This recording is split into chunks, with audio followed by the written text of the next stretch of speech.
पादुकाभ्यो नमः परिपादुकाभ्याम् आचार्य सिद्धेश्वर पादुकाभ्यो नमोस्तु सीतापति पादुकाभ्याम्। राम न मारे काहू को पापी नहीं है राम, आपहु से मर जाते हैं कर कर खोटे काम। श्री राम जय राम, श्री राम जय राम।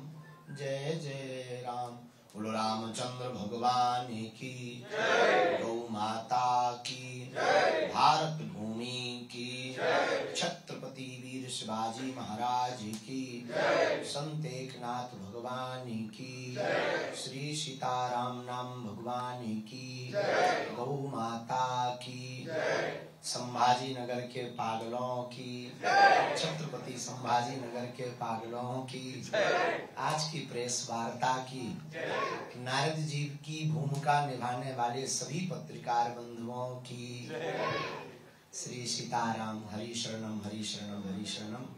हमको जो है 2:30 बजे का बोला था कि आपको 2:30 बजे आना है, तो हम तो 10 मिनट पहले ही रेडी हो गए थे।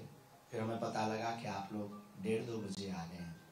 हमने कहा पूर्व में चल करके आपके समक्ष जो भी आपके भाव व्यक्त हों, मन में भाव विचार उद्भव हो गए ईश्वर प्रेरणा से, आप अपने प्रश्नों को रख सकते हैं। हम अपनी गुरु कृपा से जो भी हमें प्रति उत्तर समझ में आवेगा, हमारा सौभाग्य है। भगवान हनुमान जी की बड़ी करुण कृपा है। डॉक्टर साहब के निमित्त कारण से, संपूर्ण छत्रपति संभाजी नगर के लोगों की भावनाओं के कारण से हमें प्रथम बार इस छत्रपति संभाजी नगर में आने का सौभाग्य प्राप्त हुआ है। 3 दिन तक हम भगवत चर्चा करके आप सबको सनातन के प्रति जागरूक करने के लिए, सनातनीय एकता के लिए एवं सनातन के प्रचार के लिए जिस यात्रा के लिए हम देश और विदेश में घूम रहे हैं, उस कार्य को संपन्न करेंगे।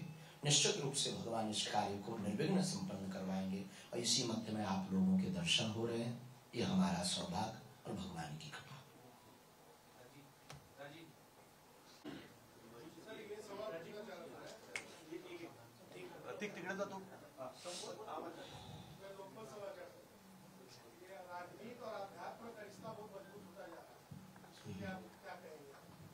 पूरी दुनिया को चलाने के 2 पहलू हैं, 2 पीठ है, एक राजपीठ, एक व्यासपीठ, जो समूचे संसार की लोगों की व्यवस्था को व्यवस्थित करती है। लेकिन धर्म से राजनीति चलती है, राजनीति से कभी धर्म नहीं चलता है। तो हमेशा धर्म का दंड राजनीति के ऊपर रहा रहेगा।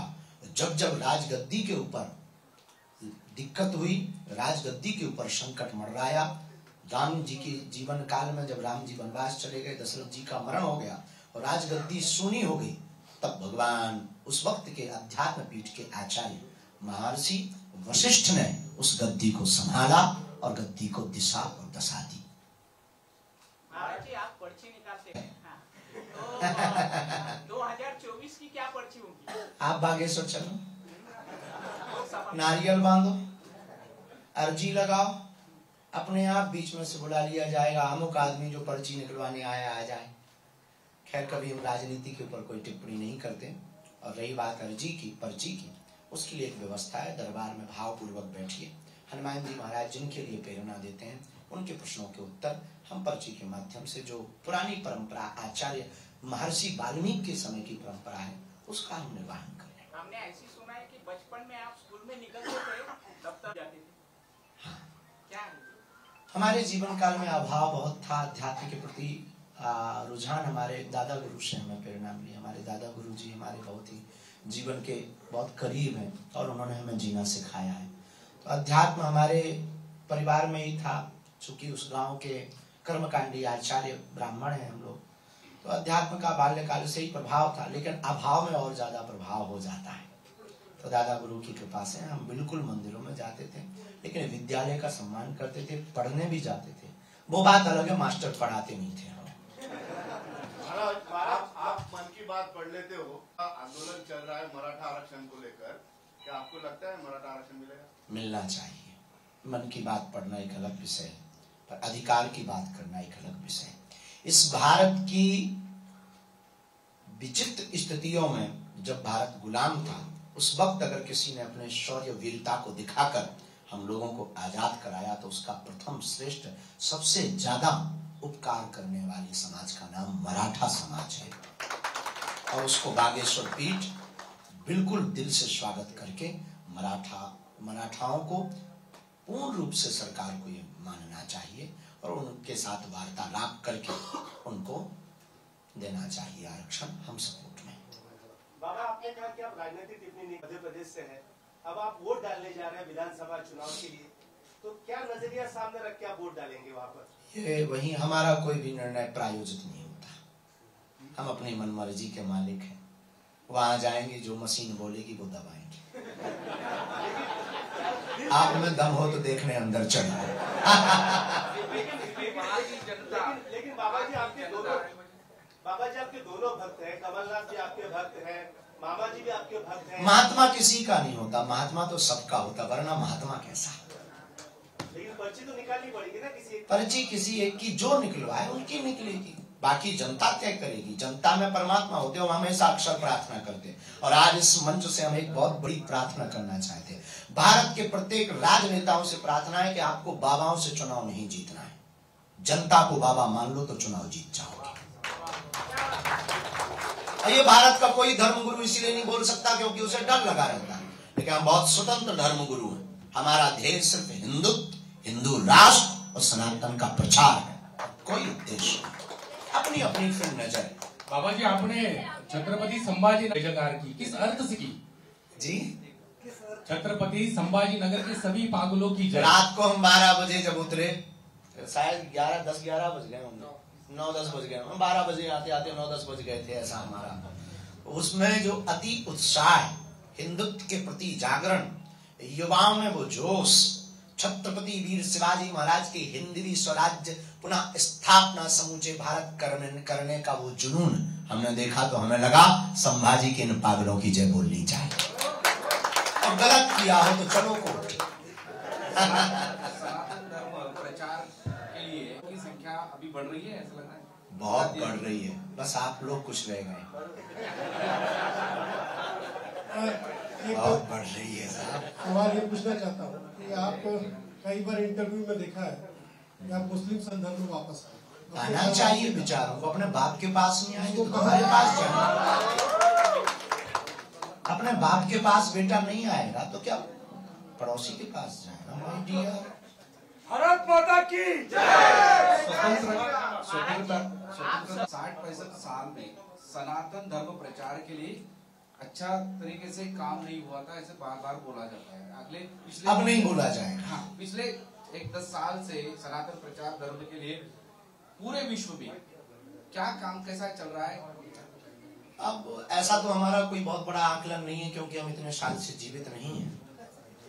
जितने साल से हम जीवित हैं, जितना हमने अपना अनुभव लिया, उस अनुभव में ये पाया कि ये जो विगत 2010 के बाद जो सनातन, पहले हिंदू कहने से लोग घबराते थे, हिंदू कहने में डर लगता था।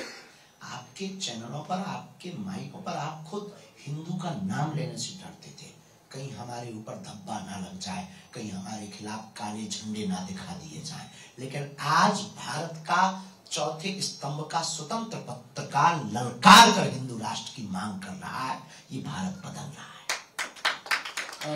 आज भारत का सनातनी कथा व्यास, पहले सनातनी कथाकारों को बहुत गंभीरता के साथ संकुचित शब्दों का प्रयोग करना पड़ता था, लेकिन हमने अपने जीवन काल में जब से कथा आरंभ की, यही की करेंगे तो सनातन की बात करेंगे, फिर जो होगा सो देखा जाएगा। क्या अभी देश में हिंदू सुरक्षित नहीं है फिर? जी, अभी देश में हिंदू सुरक्षित नहीं है फिलहाल के माहौल में? नहीं, जब तक सब सनातनी नहीं हो जाएंगे, हिंदू राष्ट्र नहीं हो जाएगा क्या तब तक सनातन नहीं की होगा। व्याख्या क्या है? सनातन की व्याख्या है विश्व में शांति, सनातन की व्याख्या है सामाजिक समरसता, सनातन की व्याख्या है हिंदुओं में एकता, सनातन की व्याख्या है रामचरितमानस को ना जलाया जाए, सनातन की व्याख्या है हमारी हिंदुओं की बहन बेटियों को साक्षी जैसा हाल ना किया जाए, सनातन की व्याख्या है सब प्रेम पूर्वक रहे, सनातन की व्याख्या है राष्ट्र धर्म सर्वोपरि रहे, सनातन की व्याख्या है विश्व में शांति हो, सनातन की व्याख्या है सब संतों का सम्मान हो, पालखर जैसे संतों की हत्या ना हो। तो फिर संत तुकाराम के बारे में आपका जो हमने संत तुकाराम के भाव में किसी पुस्तक के बारे से विचार प्यार प्रयोग करके कहा था, लेकिन उसके लिए खंडन भी तत्क्षण किया था, वो पूर्व में वीडियो के द्वारा कर चुके हैं।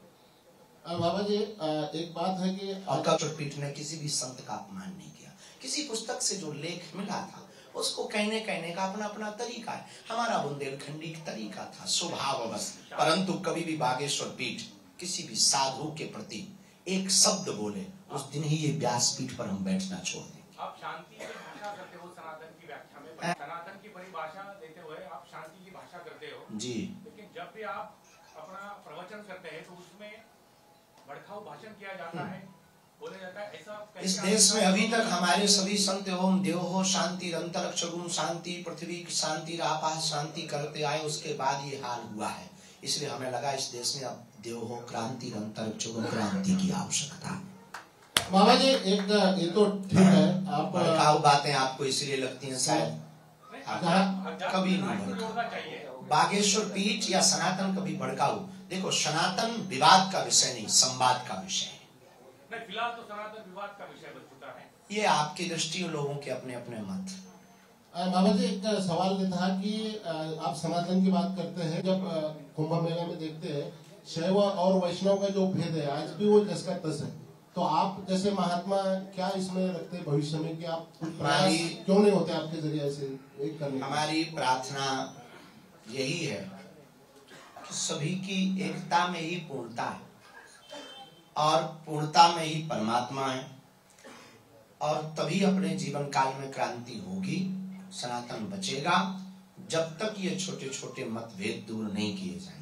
शैव और वैष्णव पर तो हम कुछ नहीं कह सकते, ऐसे अनेक जगहों पर देखा जाता है, जातिवादी भी देखा जाता, अनेक मंचों पर छोटे छोटे मतभेद बने हुए, लेकिन बागेश्वर बालाजी की प्रेरणा से हम अनवरत प्रयासरत हैं सबको एक किया जाए। इसके लिए हम अपने जीवन के अंतिम क्षण तक प्रयास करते रहेंगे। आप सनातन धर्म के प्रचार और प्रसार के लिए राष्ट्र की बात कर रहे हैं, तो फिर 2024 में आप लोकसभा चुनाव क्यों नहीं लड़ेंगे? चुनाव लड़ने से हिंदू राष्ट्र नहीं बनता। चुनाव लड़ने से अगर हिंदू राष्ट्र बने तो आप ये गारंटी लो तो हम लड़ जाएं। चुनाव लड़ने से हिंदू राष्ट्र नहीं बनना है, लोगों के विचार परिवर्तन से हिंदू राष्ट्र बनना है, हिंदुओं की जागृति से हिंदू राष्ट्र बनना है, हिंदुओं की एकता से हिंदू राष्ट्र बनना है। इसलिए चुनाव से हिंदू राष्ट्र नहीं। तो 2024 में आप चुनाव नहीं लड़ेंगे, लेकिन जो हिंदू उन सभी का प्रचार करेंगे। हम प्रचार किसी का नहीं करेंगे, हम तो सिर्फ हिंदुओं को जगाएंगे, न किसी पार्टी का न किसी व्यक्ति विशेष का। जो स्वभावश कथा मांगने आए, आप आओ हम आपकी कथा करेंगे, आप आओ हम आपकी कथा करेंगे। हम हर पार्टी की कथा करते हैं, हम कथा के माध्यम से हिंदुओं से जुड़ने का हमें मौका मिलता है, अपनी बात रखने का कहने का एक समय प्राप्त होता है, और उसके जरिए हम अपने संकल्प को पूर्ण कर पाए। लेकिन जैसे कथा आपकी होती है, आपने कहा सनातन करते हो हर जगह पे, लेकिन सबसे ज्यादा आपको पहचाना जाता है आपकी पर्ची की वजह से। जैसे पंडित मिश्रा जी को उनकी रुद्राक्ष की वजह से पहचाना जाता है, आपको पर्ची की वजह से पहचाना जाता। तो ये पर्ची का चमत्कार है, इस वजह से आप इतने ज्यादा फेमस हो गए हो और लोग आपके पीछे दौड़ रहे हैं, ये सवाल मुझे पूछना है। ईश्वर की कृपा है, हनुमान जी की दया है। फेमस वन नाइट स्टार इस देश में बहुत लोग बने, लेकिन आज बुझे उनके थे। और सोशल मीडिया के जमाने में फेमस होना बड़ी बात नहीं है, टिके रहना बहुत बड़ी बात है। और आपके मटेरियल में दम होगा तभी टिकोगे, और जो सत्य की बात बोलेगा इस देश में वही टिकेगा। और हमें लगता है कि पर्ची महत्वपूर्ण नहीं है हमारे लिए, कथा महत्वपूर्ण नहीं है हमारे लिए, सनातन की बात जो हम कर रहे हैं उस कारण से लोग जुड़ रहे हैं और जाग रहे हैं।